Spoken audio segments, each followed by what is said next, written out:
Maclunky.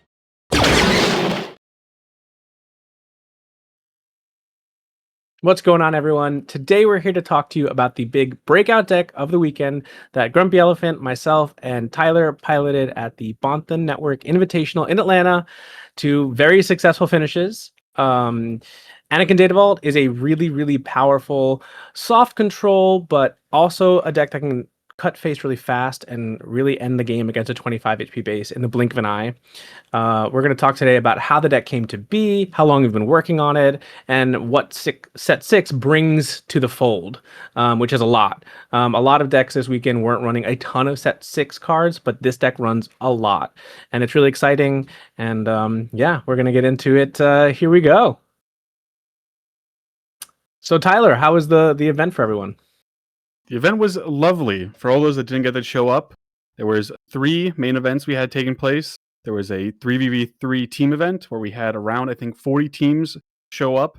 It played out in a 6-round Swiss format and led to a top 8. My team was piloted by myself on Han2 Blue, Pasqwalle on Boss ECL, and our good friend and best teammate, Philip, playing Han 1 Green. We ended that tournament quite quickly in a 1-2 fashion. Philip got to take a nap and then proceeded to win out the event, but that'll be a story for another time, another place. We're here to talk about Anakin, and Anakin truly came from these 2 gentlemen here, and I got to ride on the coattails of it. Yep. And Eric, as the only one of us that actually played it in the 3v3 to semifinal finish there. So he had kind of the first foray into the field with the deck, which was extremely useful for me, who's only going to play it in pool 1. And my only loss during the 3v3 tournament, I had 2 match losses. Both of them were to Piet Red. Otherwise, the deck felt incredibly powerful, so I was able to give Pasqwalle and Tyler some confidence going into the Invitational. Yeah, so in pool 1, Tyler was on a Han2 Blue, the same version that I believe he played in the 3v3, which was something we cooked up, which included Charismatic and Aggressive Negotiations and a really powerful set 6 package. But Grumpy and I played Anakin Data Vault, and basically I got there in the morning and I said, what do you think should change from the 3v3 yesterday? Like, what felt good, what felt bad? And he was like, I want another upgrade. These X, Y, and Z felt bad. And that is why our lists are slightly different, because he went with Constructed Lightsaber, I went with Sudden Ferocity. I wanted to put a Synth in the main, he wanted them both on the side. So we went in with the same deck list, and then after the 3v3, he gave me some feedback on what felt weird. And therefore I went with like Eager Escort on the side. That's why he didn't have them. And that's why Tyler and I's deck list is also different, because he only played it in pool 2, as you can see, to a 4th place finish. And then I was able to tell him, hey, these cards in the side deck were pretty mid. I would put in X, Y, and Z, which I think were just the price on your heads. And you cut the punishing one as well, I believe. But that's why there were some differences, because the event allowed for like innovation in between the 3 events. So I ended up taking first after Swiss in pool 1, playing a lot of aggressive decks, a lot of 25 HP bases. And my only loss was to Eric at the end of day 1, I believe, on Friday night. And then so I then swept the rest of the day on day 2. So we did 4 rounds Friday night, 3 rounds Saturday morning for pool 1. Eric, your only loss in Swiss was to Han 1 Green, and that guy also made the top 16. And pool 2 was played completely out on Saturday, all 7 rounds, and Tyler's only loss was to Piet Red, I think? Piet Red, which obviously we have identified as a tricky matchup for the deck, as it was Eric's only loss in the 3v3. So it was super impressive. There were 3 Anakins in each pool, 2 on Data Vault, and then it was, I believe, a Colossus in pool 1 that went like 2/2 drop, and then in pool 2 it was a Blue Force that went 0/3 drop. So the only Anakins that had any success, and obviously very incredible success, were the 3 of us, which is pretty impressive. And our win rate combined was over 85%. Grumpy and I on day 1, if you eliminate our mirror, had over a 90% win rate between the 2 of us. It was kind of incredible. So let's get into the deck list. Yeah, we'll start just with a little bit of overview of where this deck came from because it actually started before set 6. It started with the start of set 5.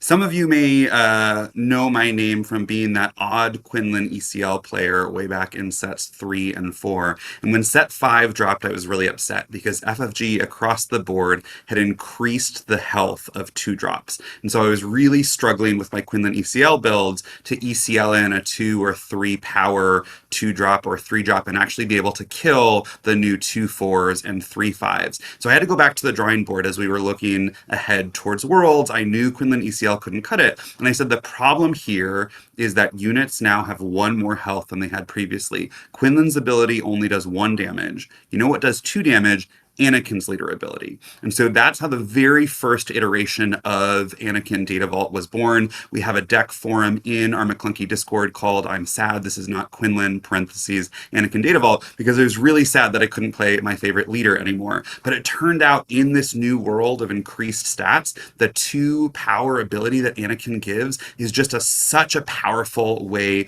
to trade. So I ended up refining the best sort of mid-range control Anakin deck that I could build for set 5. I piloted it to a day 3 finish at Worlds. I was pleased with my performance, and then I mostly let it stay dormant for the rest of set 5. But then arrived set 6, and it felt like red-green hero was getting powerful card after powerful card. So after my obligatory try to make sure Quinlan ECL was still, in fact, dead, I went back to the drawing board with Anakin Data Vault, and I just slotted in these incredibly powerful set 6 cards to see how did the new package work.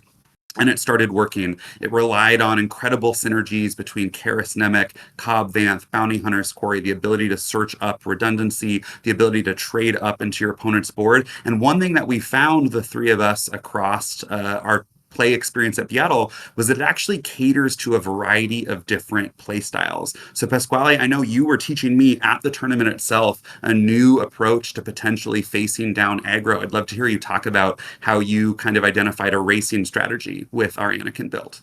Yeah, I mean, obviously, like you said, we've been playing against this deck and trying this deck ourselves since July, right? Like this was something you have been playing for a while, so therefore we've played against it, and I played it as well because I was trying to figure out what I was going to play, and this was interesting to me. But I felt like you said, it didn't really cut it for me. You were able to pilot it way better than me back then, and did what you did, and I took Yoda Red Force, scrubbed out. So then when set 6 arrived and we were able, through your experience, kind of know what the weak points were. And so those cards came out, these powerful set 6 cards came in, and BIATL came to be.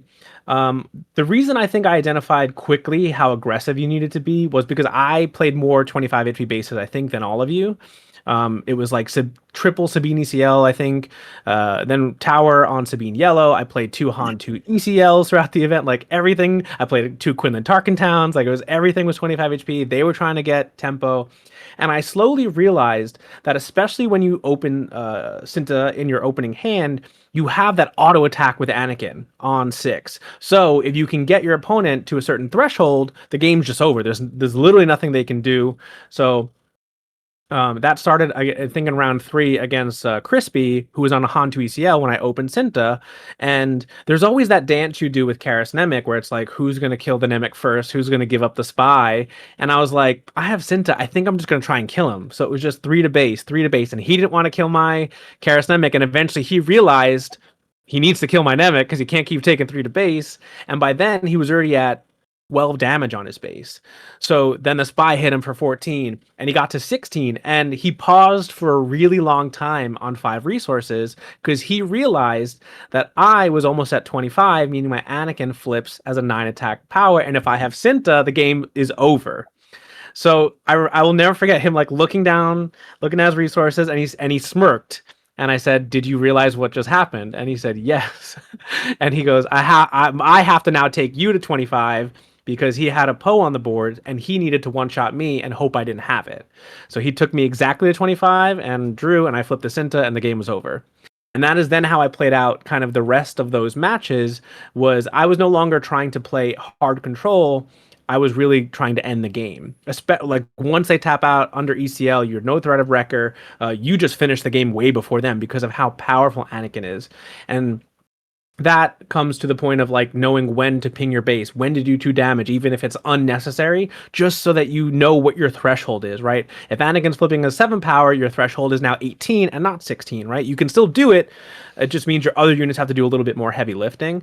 So I explained that to you, and I think it worked out for you in a couple games. Tyler then took that and ran with it, and he played it more aggressive, I think, than the two of us combined. Yeah.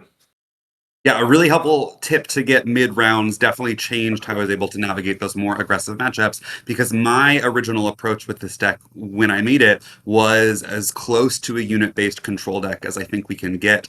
I remember way back as a kid, I went to a chess camp and I learned that different grandmasters had different styles to approach the game. And the one that really stuck with me was this guy who everyone described as having a boa constrictor style, where he just really, really slowly, gradually got control of the board. You don't even notice it happening, and by the time you sort of look up, it's too late. There's no way you can get back in the game. And what I found is that works really well with my natural instincts for SWU. I'm looking to never go face. I'm looking to use my 2-drop to take care of their 2-drop, my 3-drop to take care of their 3-drop. And so now I have 2 units on the board, potentially both with 1 health, both very weak, but nonetheless a clear board. And if I can do that every step of the curve, I can stop their leader flip. I might even delay my Anakin flip until I have full control. And then once it's over, then I flip, I put a General's Blade on, I flip a Cassian, and I end the game in 1 or 2 turns. But until I'm ready for that point, I was hesitant to really put too much energy into going base. So the ability to oscillate between that style, where you just choke them out inch by inch and never let them get a foothold in the game,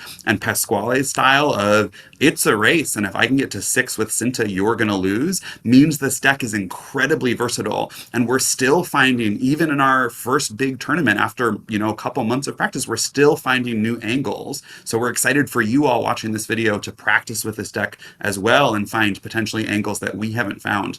But we'd love to hear, Tyler, right? Both Pasqwalle and I came in with an instinct of how we wanted to play the deck. You picked it up for Pool 2, having never played a single game. What did it feel like? How intuitive did it feel to you? So an interesting story on that. Sitting on our hotel room, so it was myself, Pasqwalle, and Philip, and another team of ours, Brandon, and we're just chilling at night. I came back out of the team event we went 1-2 in rounds. I came out of Pool 1 going 1-2 in rounds, and I was like, not really feeling Hantu or playing some more. I saw how great that Pasqwalle and Grumpy did. I'm like, hey, what would be a really fun idea? Could I borrow your Anakin Data Vault deck, Pasqwalle, play it tomorrow? And on the random off chance I do make it, I think it'll be really funny, because we're going to have our captain, Tim, is going to start panicking. Now he's like, oh no, he made top cut. We have to now build a third Anakin deck. No preparation beforehand. I think it'll be really funny. Of course, I like sarcastic humor. This is just a natural thing. Not really expecting for the deck to, work well, not expecting myself to play it. I had at this point knew like 80% of the cards in it when I sat down for my first round against Han 1 Blue. And I didn't really know what I was doing. I said to play the deck, but luckily I have a lot of experience with the more tempo variety of games. I've played a lot of Django, I've played a lot of Boba Yellow, and I played a lot of Quinlan Tarkin Town. And so I knew how to control board states. I knew how to extract value. And so the first round I had against Han 1 Blue really allowed me to learn the more intricacies of trying to just get as much value as every single unit as I could. Find all my value when I want to bound on Hearst Corey, when I want to trade off my Cobb Vance, which unit needs to swing and trade into what unit needs to stay back to prepare for whatever my opponent's going to do. And that was probably my roughest round, was round 1. I barely got it in 3 games. It was only time I flipped Cinta, the whole entire tournament, when my opponent had already claimed. And so I randomly flipped Cinta because I had it. I was stupid afterwards. I could play units and swing with Anakin. There was no reason to do it. And so it was the rougher thing, but I learned and adapted to more stuff. And then it was just a clear runaway throughout the rest of the tournament. I 2-0'd every single other opponent besides a Piet Red that I faced in round 5, a Bothan player. And it was a incredibly close 3 games. And game 3, I lost in a super nail-biter situation where I did not see the correct line, where it had involved me having to super pass priority multiple times, going back and forth with different spaceships that are in the air with the dominatrix or fulminator, and I had to use a legal authority to capture nothing to try to pass, didn't see the line, and lost that round. Otherwise, I 2-0'd everyone. I played a large swath of all the decks, so I got a good experience across the day. I played against all the aggro. I played a little bit of Target Town. And then I really, I think the moment where I was like, man, this deck is insane was round 6. I sat against another Bothan player who was playing Raid Data Vault, and my deck just churned. I had about 6 resources, just had like 5 to 6 units. He had nothing. I already dealt with the Ray flip. I already did everything, and there was nothing he could do. It felt like anything I did from that point on, I was unstoppable. I destroyed him 2-0. It was the easiest games I think I've ever played in my SWU history. And I came with that mentality. I was like going around 7. I'm like, man, I would love a Raid Data Vault again. Got seeded against one. Completely destroyed him game 1. Had a lot closer and more interesting game 2, but still closely took it out. And was just really glad the deck just completely carried me through. And unfortunately, got stopped at the end of the day at the line against my good friend and teammate that I borrowed the deck from, Pasqwalle, in top 8. We had to play the mirror match, and the mirror match is very, let's say, a lot more back and forth, a lot more based on initiative and who cards lines up more. So it's a little bit interesting on that at front. But my general experience was really paved on a lot of my past experience of trading and value gain. I kind of played to the more controlling game style, as Grumpy explained, and less on the aggro style that Pasqwalle. But playing against old types of rated decks, this deck just churned. It just did so much work. You're really surprised when you get to like those later resources and you just have so much value on the board, and you're like, how does my opponent ever come out of this? They don't. Yeah, we're going to talk now about a few different packages that make that up, but I want to highlight 2 things that I heard in your story, Tyler. So the first is value. This deck is at its core a value deck. Every card has the potential to generate more value, whether it's trading up or drawing a card or making another unit. And so every card on its own is individually powerful, but then all of those cards together means you can both control and outlast decks, grindy decks like Raid Data Vault, which is just wild. And then the second thing that you said that I think is really essential to this deck's success is learning when to pass. Passing is one of my favorite actions. Soft passing by using Anakin to put 2 on your base without attacking with a unit because you don't have anything ready. One of my favorite actions, right? If your goal is value, you're going to be able to take care of anything that your opponent can put on the board. So you don't need to rush base unless you're in a racing style like Pasqwalle. You can just pass, force them to play something first, and they're damned if they do and damned if they don't, because if they play something, you smash your Cobb Vanth into it and get another 2-drop. If they don't play something, you spend some of your resources and now they're in a pinch. They have to play something or they'll be behind. But if they can't, if they pass, then you'll just claim. And so it puts opponents in really, really tough situations where you both have commanding control of the board and are threatening to leave them at a resource disadvantage. Really, really neat combination. Yeah, and I think, that some of that stuff can come with experience, because if I remember correctly, the line that Tyler didn't see is, how the deck is how I describe it is really sometimes a math deck, right? You're keeping track of damage on your base, what your leader's going to flip as. And when he is flipped, obviously he can still get stronger. And I think that's what happened when Tyler's saying he didn't pass priority. Basically, he claimed, and then his opponent went face and didn't kill him. And that claim meant the Anakin got buffed. So then he could have turned the corner there. Instead, he didn't get in that final. The claiming essentially conceded because the opponent did kill him. But if you just pass and your opponent attacks, now your Anakin is lethal. And that is like sometimes the math that you have to work out. But beyond that, like Tyler is just like the best student. I mean, this game, he came over, was like, took the deck, and I'm like, these cards suck, this is what, and he was like, okay, what do I side against here? What do I side against there? And he just remembered that the whole day. And in round 5, instead of Tim stressing out, I'm the one at the bargain bin looking for him because I'm like, he's going to do it. Like, he's going to do it, and he did it. So anyway, let's get on to the packages here. Yeah, we're going to start with the cards from set 6 that really made this deck shine, replacing some of those worst cards from the set 5 to turn this into what we believe is a real meta threat for set 6. Yeah, so we'll start with the obvious Karis Nemik. It's the best card in the set. I think everyone has identified that. It is just absolutely backbreaking in this deck, especially because it hits for 5. And then realistically, if your opponent is like a Han 1 or something and they don't clear it and they try and go for 7 and play like a Kellerin, this also hits for 7 because of the spy token. So it even clears 7 HP units that are exhausted, which is absolutely bonkers. is the best card probably to get off of Cobb Vanth as well for the next turn, gives you so much pressure. So that is another like tutoring thing that you have. Your new 2-drops increase the power of Cobb Vanth by astronomical levels. Being able to get Karasnemic or Mina Bonteri, absolutely crazy.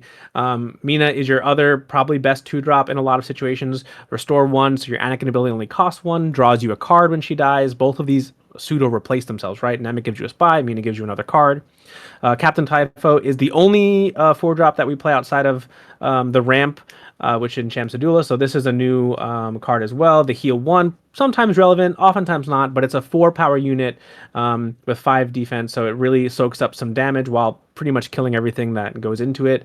Then we have Queen Amidala, which behind Nemec is probably the best card in the deck, in my opinion.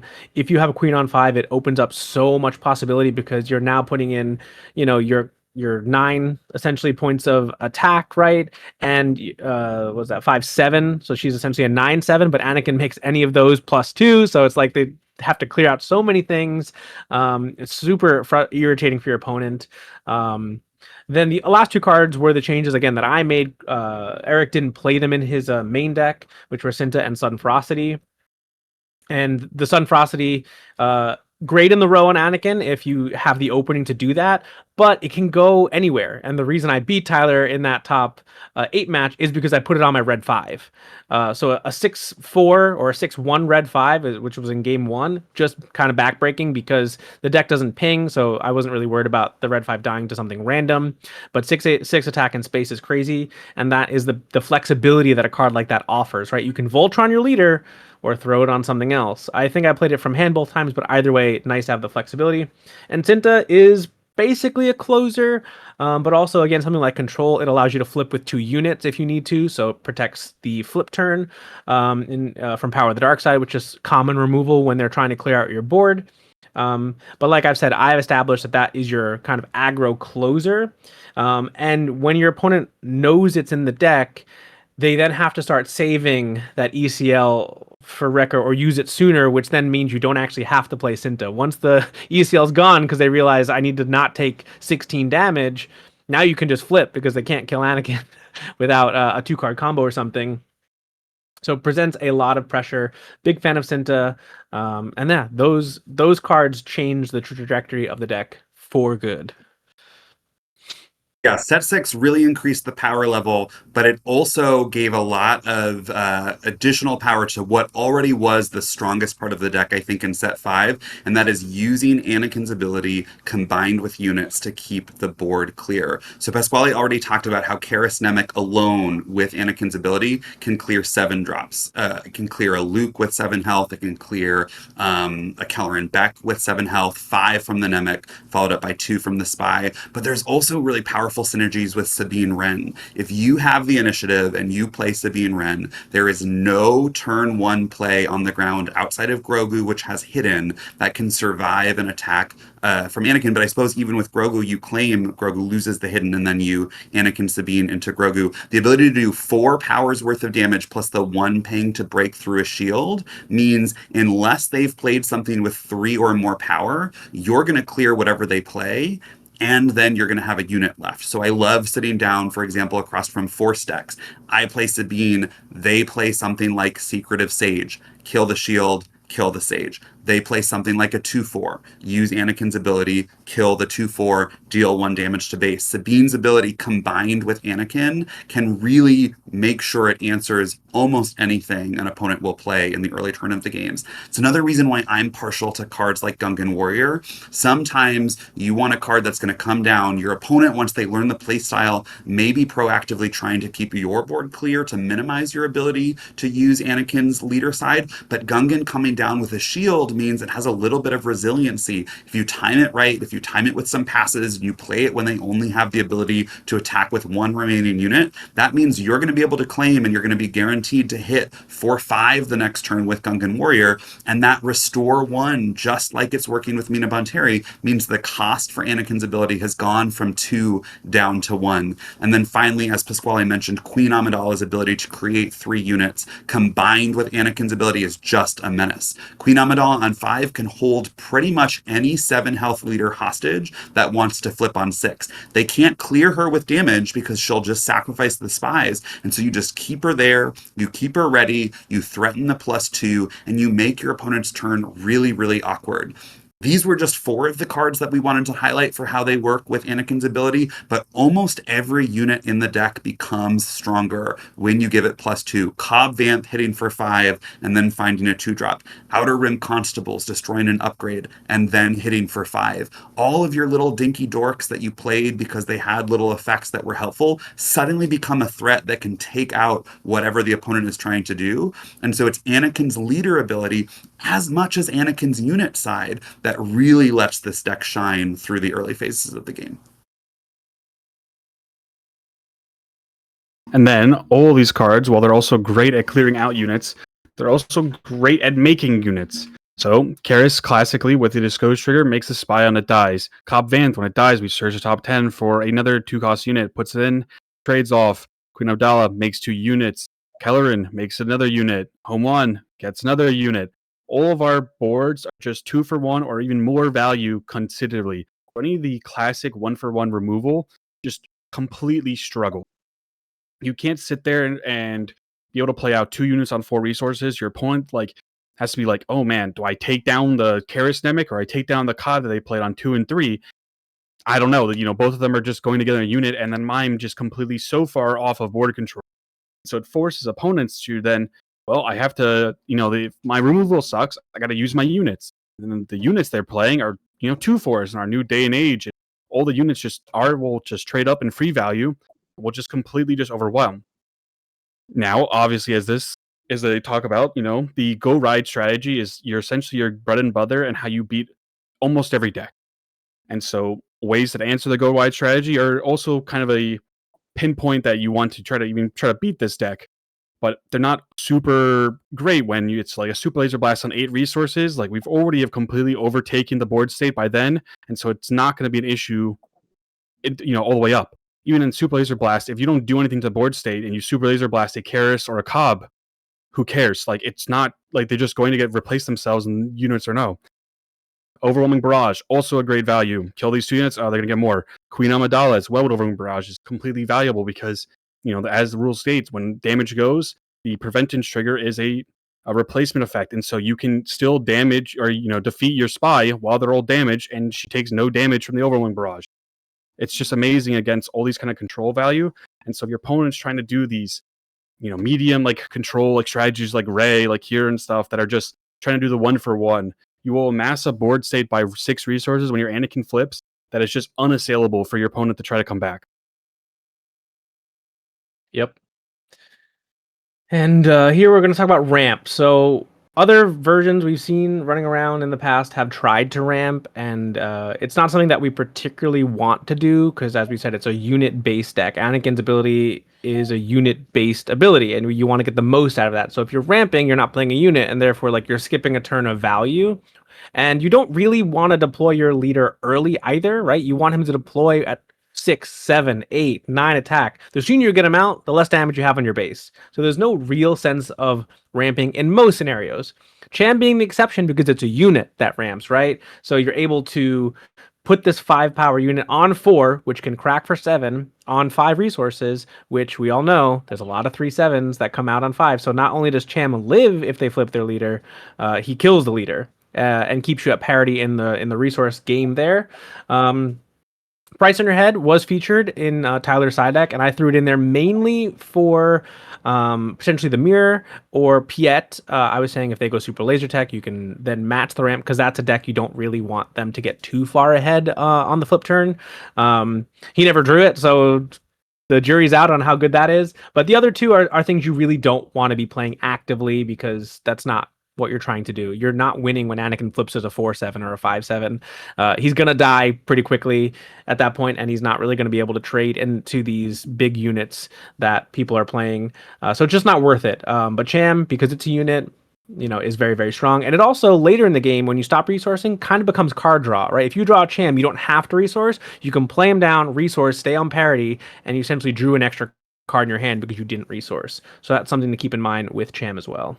Another thing to note though with Sham and how I best, found use of the card, that even though its cost is a 4, typically when your opponent is ramping, like if they're playing a resupply or super laser and they hit that 5 when you're on 4 resources, playing the Cham out is sometimes great, but there's situations where you'd rather be using your resources to deal with their leader flip, because if they're playing resources, they're probably doing the leader flip. So whether it's a qi'ra, whether it's a stuff, having an open fire, having more units to try to push, I found it to be, the best case is situations where I found where Cham came in was on my 5 resource turn after I had already developed and used all my actions and action stalled, and then just be able to play Cham, flip Anakin, and completely overwhelm and surprise the opponent with the earlier Anakin was huge for me in multiple games. Yeah, it's something to definitely think about with the deck is that whatever you're always trying to play multiple things a turn. I think Typho might be the only exception because it forces a trade in. But on 5, Amidala makes multiple things. On 4 resources, you really want to be doing like 2 drops or like a Bounty Hunter's Quarry that you can then claim right away to get that second unit. So Cham on curve, like you said, isn't always the best play, but on 5 resources, it can be pretty powerful if you landed that double 2 drop on curve. So we've highlighted the raw power of the deck, but another angle of that power is ultimately its flexibility and how nimble it is. And that really comes from the 3 cards you see here, which we call the search package. We have 3 different ways to search the top either 7 or 10 or 5 in some instances cards of our deck for the answer we need. So Cobb Vanth, when it dies, it's going to get you a 2 or less unit. It's going to go to your discard. You can play it later that phase for an action. Bounty Hunter's Quarry is going to search the top 5 or the top 10 for a unit that costs 3 or less and play it immediately. Keller and Beck is going to search the top 7 of your deck for any unit, and you're going to play it costing 3 less. And so at any stage of the game, if you have one of these cards either in play or in your hand in terms of Keller and Beck, you can ask yourself, what answer do I need? Do I need upgrade removal to deal with their pilot leader? Well, then you say, can I kill the Cobb Vanth? Because if I can search the top 10 cards of my deck for an Outer Rim Constable. Goes to my discard, play it, kill an upgrade. Bounty Hunter's Quarry does the same thing, but it can get the Outer Rim Constable into play immediately as an action. Maybe you don't need the upgrade removal, but they do have a threatening space unit. Well, then you Bounty Hunter's Quarry for something like a Blue Leader, hitting for 3 in space immediately, all as part of the same attack action. Maybe the threat's on the ground, so you need the Blue Leader and you have 2 extra resources, so you're going to put those 2, bring it to the ground, ambush something for 5. Maybe you're at the later stages of the game and you've gotten off a trigger with General's Blade. Now you're going to play your Keller and Beck for 5 resources and potentially get something huge, something like a Queen Amidala, something like in some of the later games that we saw, a Keller and Beck into a home 1, into a Blue Leader. The ability to chain and also search for answers to whatever the board state is at the moment means this deck can respond quickly. And that's one reason, if you go back to look at our deck list, we have a lot of 2-ofs. We wanted to make sure that there was a 3 cost unit or less to answer every situation. Sometimes you need a little boost. You get your Hu Yang. Sometimes you need to ambush in space. You get your Blue Leader. Sometimes your opponent has gotten board control through trading, so they have a lot of weak units. You get your Red 5 and threaten to clean up all of those damaged units by attacking and dealing 2 every turn. Really, whatever the board state is, there's almost certainly going to be a 3-drop or 2-drop answer in the deck, and so these cards build in critical redundancy. I think they help alleviate the problem that Data Vault can create, right? We're playing 60 cards, and actually we're all choosing to play 61. It's going to reduce the frequency that you see any particular card, but having these 3 powerful search engines means that over the course of a given game, you are much more likely to see one of those upgrade removals that you need to see the ambushers and ultimately respond to whatever your opponent is throwing at you. Yeah, and quickly on the search package before we get, I guess it's actually card advantage. We'll stay here. The one thing I do want to address real quickly is, as someone who piloted an original deck to a PQ win, which was Ray Data Vault before anyone, that's part of the reason I fell in love with this version of the deck, because it felt like when I played Ray for the first time and I just had constant value and redundancy. But because you don't have to wait any time, it doesn't cost resources to buff your units, this is like instant gratification on what Ray was trying to do, right?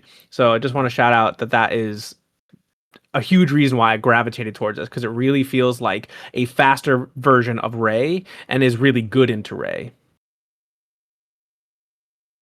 But in terms of the card advantage, like we were saying, all these search packages lead to card advantage.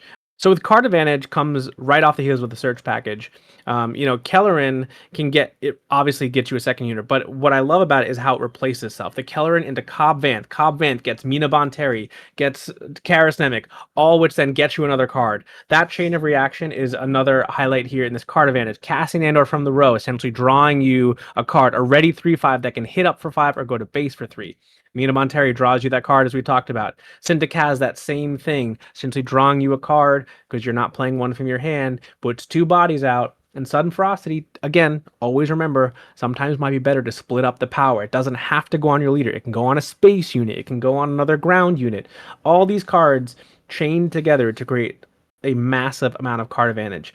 It's really fascinating sometimes when you sit across from something like a Raid Data Vault that is built on card advantage, and you look and you have all these units that have traded off and have a bunch of damage. You still have cards in your hand, and they have like 3 cards in hand and no board.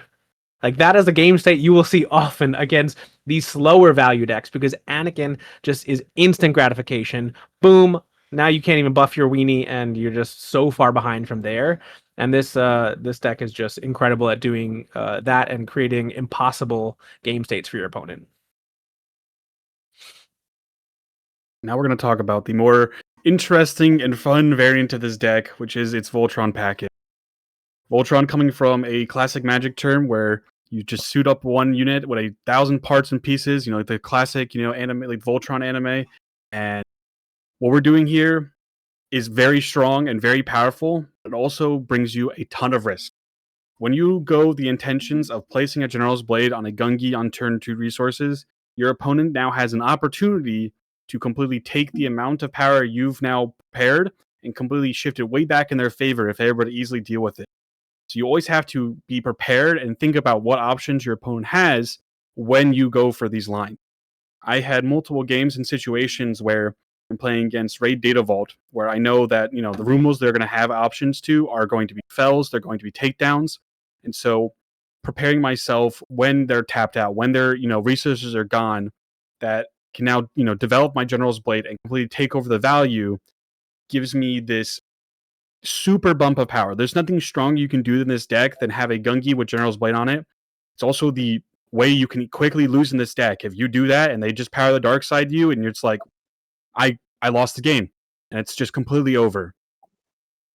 Hu Yang is the secondary part of that that's not as strong as General's Blade, but allows it to more simply deal with those situations where power the dark side, but also gives you that pump you need in some certain matchups where, like, all right, I want my random Sabine or my random any of my 3 attack units can now threaten a 7 attack unit. If it can deal with any of the leaders that any come out on 7 health.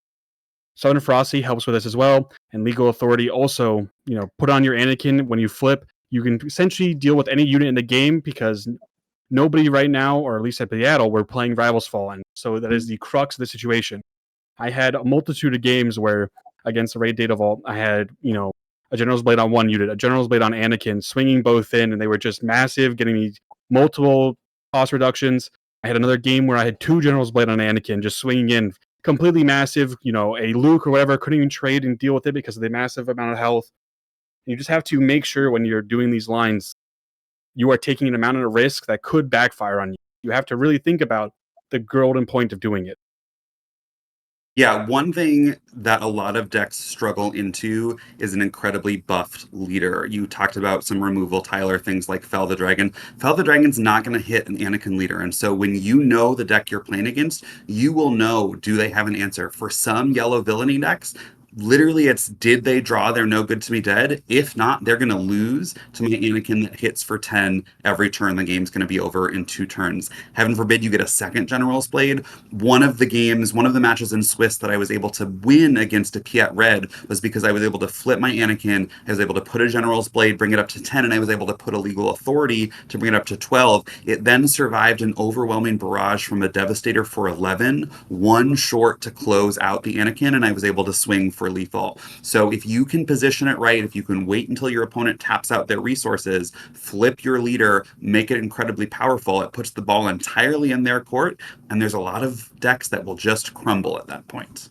Yeah, I want to point out real quickly too that if you do have to flip a little early, I mean, that's a tell. on a lot of these decks. They can't let Anakin swing, regardless of if he has an upgrade or not. So if you flip and they have 6 open and they don't Rivals Fall, chances are they don't have it because they're not. Most people can't play the value game of like, oh, I'm going to get greedy and wait for that Rivals Fall and then 2-for-1 them. So you have to understand too that if you're able to flip, and they have some resources open and they don't use it right away, like that no good to me dead. If they have 2 open, they didn't play it. You're pretty safe to then slap some General's Blade on your opponent. Those are kind of things you have to look for when you're playing the game. Is like Anakin is a unit that they can't, a leader unit that they cannot ignore and wait to see what you're going to do. So if it doesn't happen when you flip, you're pretty safe in that point. That tells you that they don't have it. Yeah, we'll close out with this package discussion by noting that the one sort of comment we've heard from some folks looking at the deck list is it seems like the deck is weak to space, right? We know that pilot leaders are very popular. We've presented pretty much our full space interaction package here on the screen, and there are concerns, can it hold up? And I think we found, all of us over the course of the weekend, that yes, it can. Part of that is the sheer power of Jedi Starfighter paired with Anakin's ability. We have 3 copies of Jedi Starfighter in the main. If you have initiative and you slap down a Jedi Starfighter, you're going to be clearing an early Falcon from Han 1. You're going to be clearing potentially 2 2-drops if they play a 2-drop that has just 1 health. I was finding even as early as in set 5 when folks were playing Vader leader, if I could start with a Jedi Starfighter, there was just no way for them to get back in the game. And if for some reason they're able to survive the early onslaught from a Jedi Starfighter, we have enough space backup to make sure we can keep the board clear, at least for the early turns. So blue leader is going to come in and it's going to take out that 2-3 cartel turncoat. It's going to take out that 1-3 A-wing. Red 5 is going to come out as a resilient 3-4 that can clean up whatever your earlier space units weren't able to finish. And then we also have cross-arena interaction. So part of the reason that Legal Authority has been so effective for us is because it allows Anakin to capture a problematic unit in space. You've been focused on the ground, maybe you've been racing, and now you have this effectively cross-arena removal to turn the race in your favor. Open Fire, another really powerful card, because of how many powerful 3-4 space units there are, takes down either Falcon super cleanly. One combination I really liked was going 2-drop, 3-drop, and then Bounty Hunter's Quarry into Open Fire, clearing one of their earlier units and also developing a 3-drop at the same time, but letting me clear that space unit while I'm developing my threats on the ground, potentially including some restore threats. And then we've got our 3 copies of Outer Rim Constable, right? The most explosive things that pilot decks do in space is create a really powerful piloted ship. And now we have this Outer Rim Constable for 2 that comes down, defeats their best upgrade in their deck, and has developed a 3-1, which is going to help us continue to race on the ground. And so I think that we landed at pretty close to a sweet spot for having just enough space interaction without being too heavy in space, because the core of this deck is really its ability to contest the ground. We want full control of the ground to shut down whatever our opponents are doing, and let's include just enough space so that we can slow down an early space onslaught. We don't need full control of the space arena for the entirety of the game. We just need to stop enough early aggression so that we can survive to our Anakin flip and then win pretty much any race that happens, because from there, every damage they deal to us powers up our Anakin leader and means the game is over that much faster. Yeah, and I want to shout out Eager Escort Fighter in the side deck as feeling like game 2 and 3 are just completely unwinnable for space decks. Once you get that card that you can draw an ambush, you can find off of Bounty Hunter's Core, you can find off of Keller and Beck, like it was an MVP for me against a lot of the Sabine decks that went to go all space, and Tower number 9, our teammate Sabine Yellow, much more space focused deck. Game 2 and 3, because I lost game 1, were completely unwinnable for him.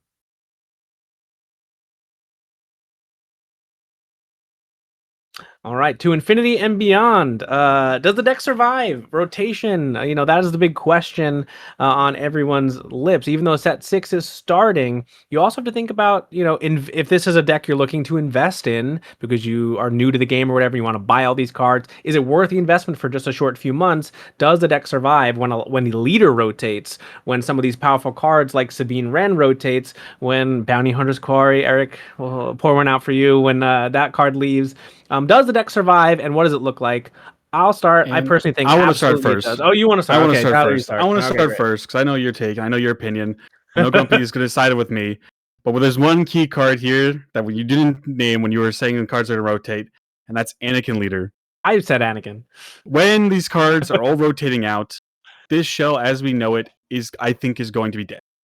It will maybe find hopes and it'll maybe find, but the power that is solely found in this list, it cannot be super replicated without the Cobb Vance, without the Bounty Hunter's Quarry, without Anakin itself, getting all the value. There'll definitely be variations of it, but it'll have to be a completely new brainchild and thing to think about after rotation. It's going to definitely survive, I think, the rest of set 6. I think we're, these upcoming, sectors and qualifiers and, PQs you have coming up. This is definitely going to be a deck you're going to see. It's definitely going to be a deck that you may think about playing. I definitely would be prepared for people to either be playing it or for people to be trying to beat it. And I don't think it's super like a thing like Django where you can't be beaten and it can only be beaten by itself, but it's going to not really survive rotation, in my opinion. So if we take the limited view that Anakin Data Vault needs to be an Anakin deck, I agree with Tyler. But I think maybe what Pasqwalle and I have hoped for is that this idea of red-green hero value combined with a leader ability that's able to change the math of board states, that might have potential. And I think this is where Pasqwalle and I differ. I'm interested potentially, it's obviously way too early, in the Luthen Rail leader ability. Does 1 damage when one of your units dies while attacking on its leader side, but when it flips, does an infinite series of 2 damage. And so combining that with something like Queen Amidala, creating 2 spies, each of those 2 spies, when they attack and die, is now going to deal an additional 2 damage. We're starting to get that feeling of the ability to create multiple units and those units being able to do combat math that your opponent isn't able to. So I'm not going to write the package off completely. I agree, you're right, Tyler. Anakin's going to be a moment of history for us. Bounty Hunter's Quarry is going to be a moment of history for us, and I'm very sad for that. But I do think this idea that we've created here, this idea of red-green heroic value, potentially has a home because so many of our powerful cards, Nemec, Mina Bonteris, Queen Amidala, come from set 6. Yeah, set 6 and set 5. We have Gungi that's sticking around. At Galactics, you played Adigalia, so I think that is a clean ad for Sabine Wren. And we're keeping the Obi-Wan Sentinel, we're keeping Captain Typho, we're keeping Kelleran Beck. The list goes on, and a lot of those cards are Jedis. So I think this deck becomes a Kit Fisto deck. Jedi Starfighter is also a Jedi. So even though that maybe isn't great into a lot of decks right now because of Anakin, that can deal 1 to base, and then you can deal 2 on the ground because Kit Fisto can ping anything. So that's something that is kind of with this weird auto side out, but with Kit, you probably maybe keep it sometimes because it's still a cheap Jedi. So who knows what's in set 7, but if we start seeing some cheap Jedis here and there, you go back and you look at Legend of the Force for some other Jedis that we've now had to kind of replace because they were less good with all these new value tools. And I think you've got a pretty sweet deck there. So keep in mind, Anakin right now is good because he gives +2. Kit Fisto essentially does that a little bit slower or a lot slower, and it costs a resource. But I think there might be something there, so keep tabs on that for the future. We'll find out. But in the meantime, thank you all so much for your interest in the deck. We've been so thrilled to get questions. We've gotten folks asking us, can you watch some of our games? Can you let us know how we're playing? We've got folks presenting their own versions of the deck. We really, really think that this deck is here to stay, at least for the rest of set 6. We're going to continue to work on it. We're likely going to bring it to tournaments. We're likely going to see it at tournaments. And so as you're working on it, as you find new things and combos of your own, please do not hesitate to let us know. You can drop a comment in this YouTube video. You could reach out to us on Discord at the Maclunky Gaming channel. We'd be delighted to hear from you, and we'd be delighted to work with you on making this deck even better.